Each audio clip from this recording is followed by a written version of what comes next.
How can a pop-up drink stand compete with local coffee shops? A pop-up drink stand can compete by being faster, cheaper to run, and more flexible with location, letting it show up exactly where thirsty customers already are instead of waiting for people to come to a fixed shop. Think of it like this. A coffee shop is like a big tree planted in one spot. It looks nice, but it can never move even if the best customers are somewhere else.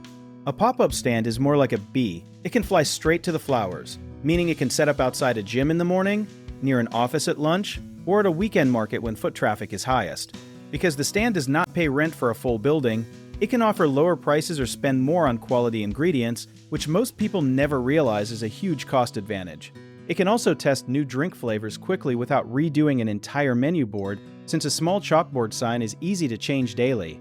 Many successful stands actually build a local following on social media by posting their next location each morning, turning the mystery of where they will appear into free marketing that traditional shops rarely use.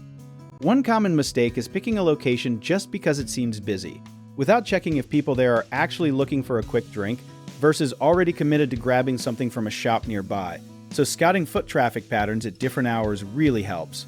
Another issue is inconsistent branding, where the stand looks different every time it pops up, confusing potential regulars, so using the same colors, logo, and cup design every single time builds trust fast. A third thing to watch is running out of ice or syrup during a rush, because prep was based on guesswork. So keeping a simple daily sales log for 1 month helps predict exactly how much inventory is needed. If you enjoyed this video, check out our online directories in the description below.